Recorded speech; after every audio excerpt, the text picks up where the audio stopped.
Good morning, everyone. Today we're going to do this marsh scene with these foreboding clouds that are just wonderful to paint. It just adds so much to the atmosphere and so forth. So we'll begin by mixing some. If you look at this closely, there's a few layers of clouds. You know, there's a background of clouds, and it's just cobalt blue with a little bit of raw sienna in it.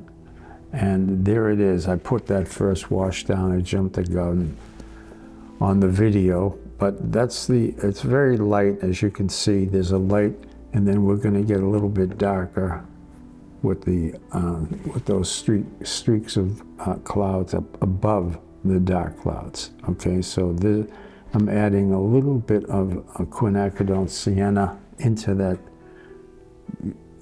cobalt mix that we had. And there's the next layer of clouds that are above the foreboding clouds. So it's just another layer we're putting in there. All right, and while this is drying, I'm gonna add, you can see I added some raw sienna on the bottom there in the corner. And now we're putting another layer of quinacridone sienna and I enriched that with some Windsor yellow, so it's another layer, and it intensifies the light in the sky. All right, I'm making a black here, which is the edge of the marsh, just before the water. You can see the water is just cobalt blue that I put in, but you padded it to show some clouds reflecting into it. This is just a black color, ultramarine blue with quin sienna. And I'm just doing the edge of the marsh before it's black because it's wet as the tide goes up and down. It wets that edge and it's very dark. Now we'll do the marsh, and the marsh is ultramarine with raw sienna.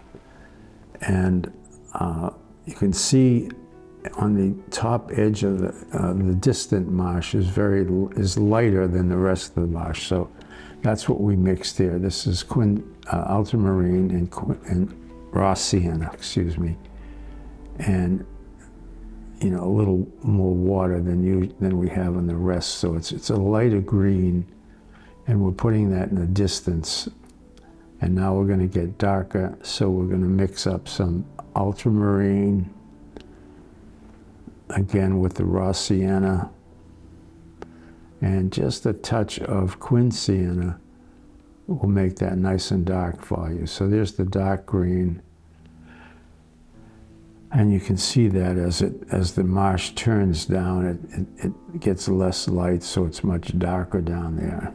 All right, and we'll do that, and then we'll do the other side. And notice how that marsh kind of turns up at the end, which is beautiful because that's the way we want to paint it.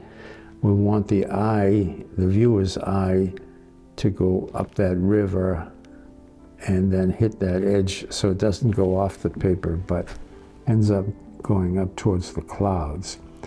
All right, I'm just filling in this space on the bottom marsh, and you can see I'm going vertical with the brush strokes, and I wanted to run that way because it's very grassy down there, a lot of grass and a lot of up and down strokes. So we'll put that in, then we're going to get much darker anyway. So it's darker here, we're adding more ultramarine, more raw sienna. And, if you want, you can add a touch of that quin sienna, get that very dark. All right, I'm taking a fan brush here, very gently. It's sort of dryish paint, but what I'm doing is really pushing the paint that's on there now and just brushing it up into those grass strokes. And now I'm going down into the body of the marsh here, just giving it all up and down strokes, taking a flat brush and running some horizontal strokes across. That sits the marsh down nicely in the back. All right. I'm mixing up another black color here. This is ultramarine quin sienna, as you know. And what we're doing here is we're going to paint the reflection of the marsh on the water here. You can see it. If you look above, you can see it's reflecting in there. So it's just a very dark reflection into the river. This is the Ipswich River. All right, then I'm taking the fan brush again and gently hitting the edge of it. I have some water on that brush, so it's loosening up the edge and showing more as a reflection, which is really nice. All right? All right, so this is where we are. And now I'm going to put the hillside that's on the right. There's a group of trees, and that's just same dark. I'm using the same black. I added a little bit of yellow in there to get a little bit more greenish. And you can see I mixed it with the Quinsiena and the Ultra. That dark edge, you can see it in the photo above. You know, you don't have to get it exactly. We're not trying to do a portrait of those trees. We just want to get a nice dark shape on the right. Keep it on the cool side.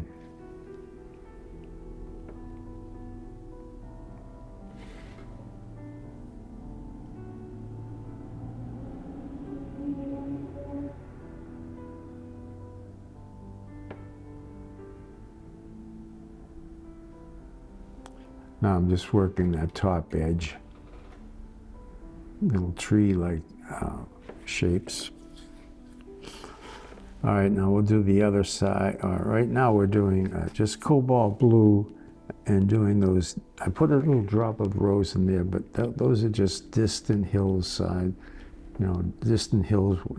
And now we're doing the trees on the left. And all I did here was take that dark color from the right side and add some more cobalt blue to it, lighten it up.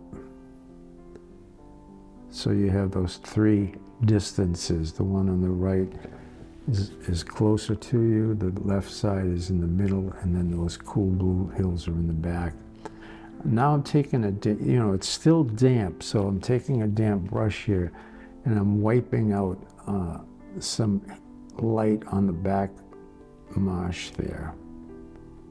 Just give that effect of kind of a misty shape.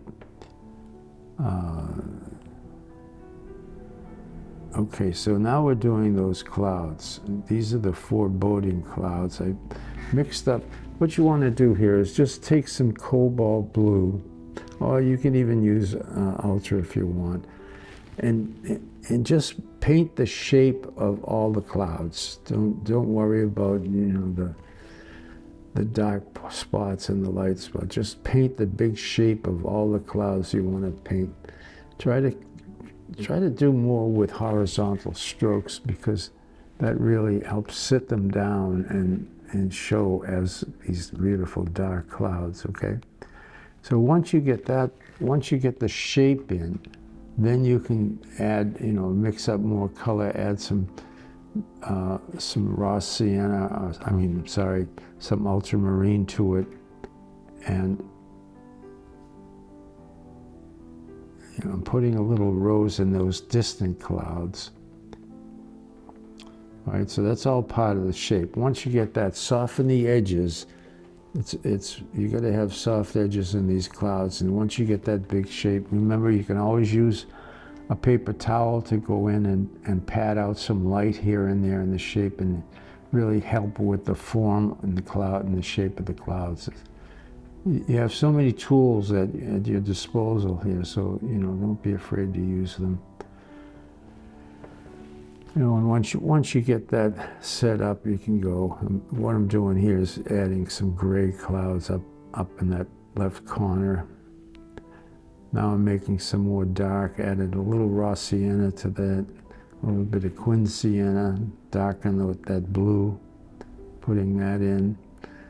And I know that looks very dark, but we're gonna add some more color to it, a little more blue, Have fun with this. This is really what the painting is about. It's so much fun to work with these clouds, and you're creating this atmosphere, you know, this beautiful sense of storm coming, a foreboding. It's a beautiful technique.